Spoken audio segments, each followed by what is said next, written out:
ഹെബ്രായർ 13-ാം അധ്യായം. ഉപദേശങ്ങൾ. സഹോദര സ്നേഹം നിലനിൽക്കട്ടെ. ആതിഥ്യ മര്യാദ മറക്കരുത്. അതുവഴി ദൈവദൂതന്മാരെ അറിയാതെ സൽക്കരിച്ചവരുണ്ട്. തടവുകാരോട് നിങ്ങളും അവരോടൊപ്പം തടവിലായിരുന്ന പോലെ പെരുമാറുവിൻ. നിങ്ങൾക്കും ഒരു ശരീരമുള്ളതുകൊണ്ട് പീഡിപ്പിക്കപ്പെടുന്നവരോട് പരിഗണന കാണിക്കുവിൻ.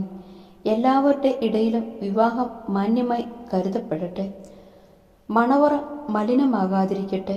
കാരണം അസന്മാർഗികളെയും വ്യഭിചാരികളെയും ദൈവം വിധിക്കും.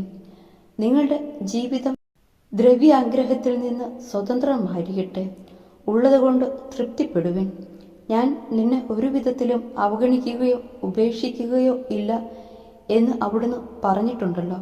അതിനാൽ നമുക്ക് ആത്മധൈര്യത്തോടെ പറയാം, കർത്താവാണ് എൻ്റെ സഹായകൻ, ഞാൻ ഭയപ്പെടുകയില്ല. മനുഷ്യന് എന്നോട് എന്ത് ചെയ്യാൻ കഴിയും? നിങ്ങളോട് ദൈവവചനം പ്രസംഗിച്ച നിങ്ങളുടെ നേതാക്കന്മാരെ ഓർക്കുവിൻ.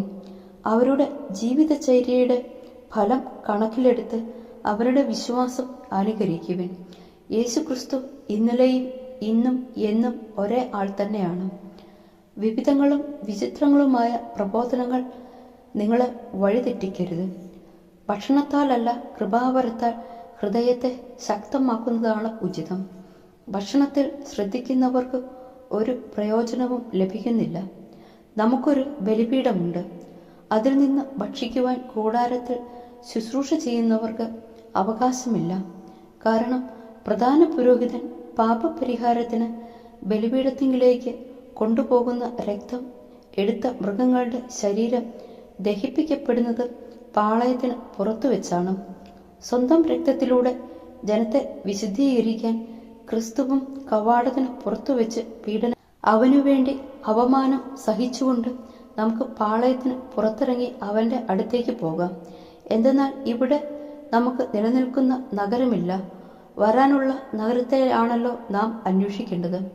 അവനിലൂടെ നമുക്ക് എല്ലായ്പ്പോഴും ദൈവത്തിന് സ്തുതിയുടെ ബലി, അവൻ്റെ നാമത്തെ ഏറ്റുപറയുന്ന അധരങ്ങളുടെ ഫലങ്ങൾ അർപ്പിക്കാം. നന്മ ചെയ്യുന്നതിലും നിങ്ങൾക്കുള്ളവ പങ്കുവെക്കുന്നതിലും ഉപേക്ഷ വരുത്തരുത്. അത്തരം ബലികൾ ദൈവത്തിന് പ്രീതികരമാണ്. നിങ്ങളുടെ നേതാക്കന്മാരെ അനുസരിക്കുകയും അവർക്ക് വിധേയരായിരിക്കുകയും ചെയ്യുവിൻ. കണക്കേൽപ്പിക്കാൻ കടപ്പെട്ട മനുഷ്യരെ പോലെ അവർ നിങ്ങളുടെ ആത്മാക്കളുടെ മേൽനോട്ടം വഹിക്കുന്നു.